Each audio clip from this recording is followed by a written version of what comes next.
Hey, Dustin Tibbetts here, financial advisor with Jazz Wealth Managers. How you doing today? Look, there's a million videos on dividends out there, but I want to add something to the mix. I've touched on this in the past, but I just kind of want to add something to your overall dividend search for those of you that just kind of go scan for the highest dividends and just, have at it.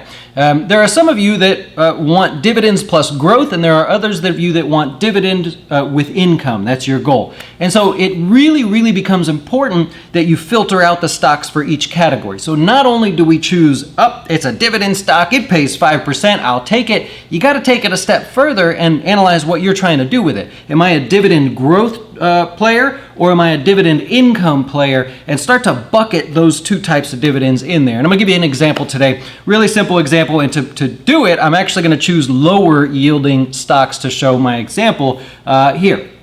So what I want you to do first is think in terms of real estate.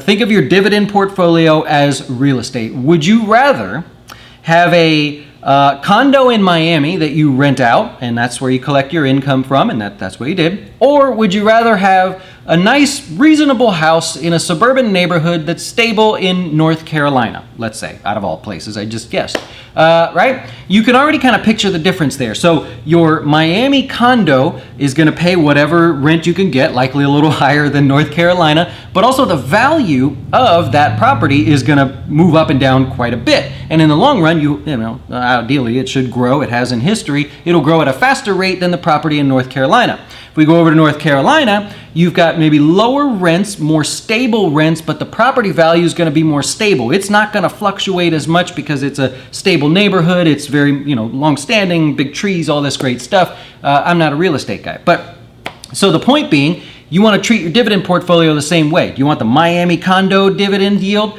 or do you want the sort of steady North Carolina, don't move a whole around a lot? So to give you an example, we're actually going to go over to the chart here real quick, and let's just take a look. So what I'm going to do to illustrate this is give you two names. So let's take a chart. We'll go for performance here, and we'll just say the first stock is, they're going to yield the same. So we're going to look at Starbucks and we're going to look at Clorox. Now, as the time I'm taping this here, you've got Starbucks yielding 2% roughly. It's just over 2%. And you've got Clorox yielding almost exactly the same amount. Okay? So what we're going to do is we're going to say, all right, Starbucks, this would be a positive gain. Anything up here is growth. This is all loss. And we're going to break it down by month because we're holding this stock month to month, just like you would a property. You expect income month to month.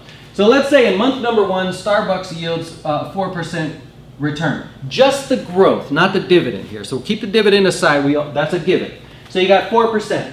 The next month, Starbucks loses 4%. It's down 4%. Just something went wrong, okay? The next month, it's up 6%. Yay. All right. The next month, it's up 3%. All right, looking good. The next month, maybe it loses 1%. The month after that, it's flat, right? 0%, and the month after that, let's say 7%. Okay, so that's what we're looking at in terms of just plotting out month-to-month returns for Starbucks, okay? So you say, all right, that's Starbucks. I get a 2% yield, good company, I buy their coffee, it's a great thing. Okay, let's take it a step further now. Let's take Clorox. Clorox has the same yield, so you're going to get the same dividend overall, but the performance of the stock is going to look something like this. Plus 2% in the first month, and I'm going to draw a little dash here. We'll say minus 1%, go like this, plus 1%, go like this, and say it was flat. Go like this, say it was minus 1%. You get where I'm going with this? Go up here, plus 1%, and we'll say over here it was plus 2%. Okay?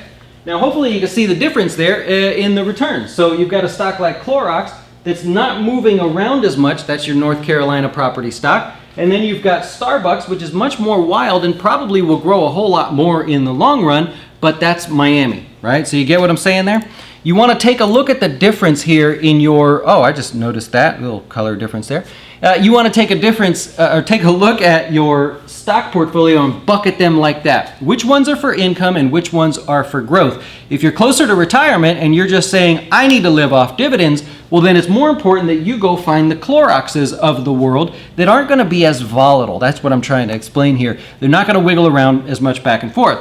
If you're younger and you say, look, I'm a dividend guy, I'm building my portfolio, I want that passive income when I get older, but I want growth in the meantime because I'm young, I can afford to take the risk, you're going for the Starbuckses of the world. So it helps you set up a scan where you could maybe look through stocks, determine their volatility versus their yield and say, well, that's a highly volatile stock for the same yield as something that's a lot lower, then okay, I'll put that over here. All right. So I hope that helps. Real simple one here today. Didn't mean to take a lot of your time. I appreciate you watching. Hope you learned something there. If you did, maybe hit the subscribe button. We'll continue going with things like this. We can get a whole lot geekier if you want to get geekier, but I never really know like how far I should take this.